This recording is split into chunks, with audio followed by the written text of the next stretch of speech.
បាទជំរាបសួរពុកម៉ែបងប្អូនដែលស្រឡាញ់ចូលចិត្តការងារកសិកម្មបាទ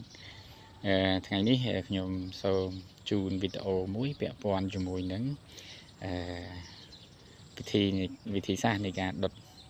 អង្កាមដើម្បីឲ្យបានទៅជាធ្យូងកាមបាទបាទហើយចង់បញ្ជាក់ប្រាប់ពុកម៉ែបងប្អូនដែរថា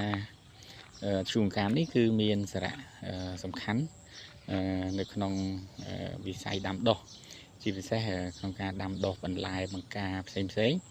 គឺវាមានអត្ថប្រយោជន៍មែនទែនហើយចំពោះប្រយោជន៍អត្ថប្រយោជន៍នៃធ្យូងកាមទៅលើការដាំដំណាំអីផ្សេងហ្នឹងខ្ញុំនឹងចេញវីដេអូមួយទៀត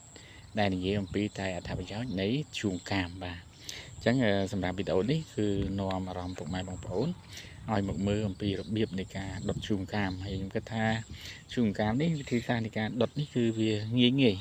ដែលយើងអាចធ្វើបានទាំងអស់គ្នានៅតាមគេហដ្ឋានរបស់ពុកម៉ែបងប្អូនស្រាប់ហើយបើយើងមានកាមយើងមិនបាច់ចាំទៅទិញកាមពីកន្លែងលក់ហើយគេនាំតាអស់លុយច្រើនបាទធម្មតាកាមវាមានតម្លៃធូរថ្លៃដែរអញ្ចឹងបើបងប្អូនពុកម៉ែបងប្អូនចេះដុតដោយខ្លួនឯងអញ្ចឹងយើងគឺមានការចំណេញមែនទែនសម្រាប់យកវាមកប្រើប្រាស់នៅក្នុងការដាំដុះហើយនេះការដែលខ្ញុំបានរៀបចំនេះគឺចំនួន2បេបាទខ្ញុំរៀបចំ2បេប៉ុន្តែសម្រាប់ការដុតល្ងាចនេះគឺខ្ញុំមិនមែនដុត2បេទេ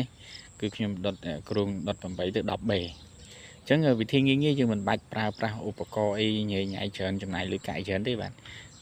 តិចទៀតពុកម៉ែបងប្អូននឹងឃើញថាតើយើងដុត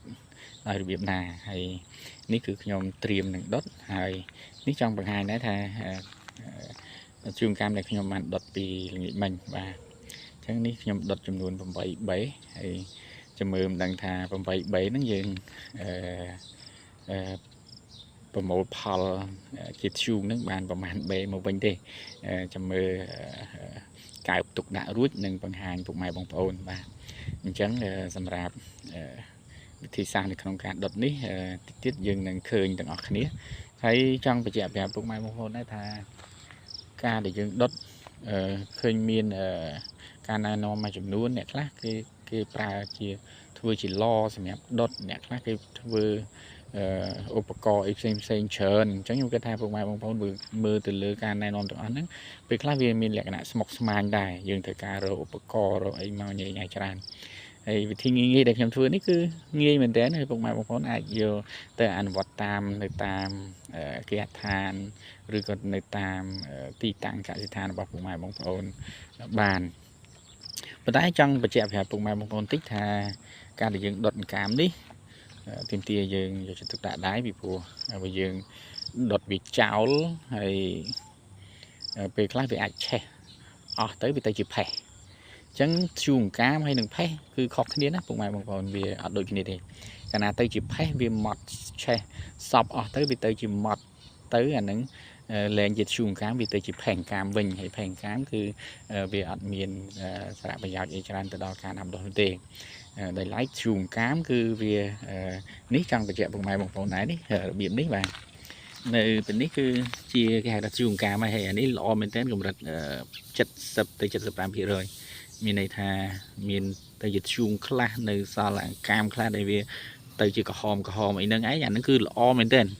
លក្ខណៈបែបហ្នឹងគឺល្អបាទហើយយើងអាចឲ្យវាទៅជាផេះបានទេអញ្ចឹង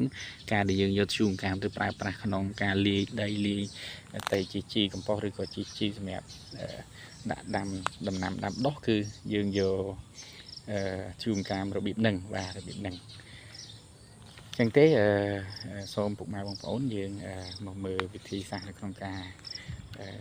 រៀបចំដុតហើយបន្តិចទៀតខ្ញុំនឹងដុតឲ្យពុកម៉ែបងប្អូនមើលបាទ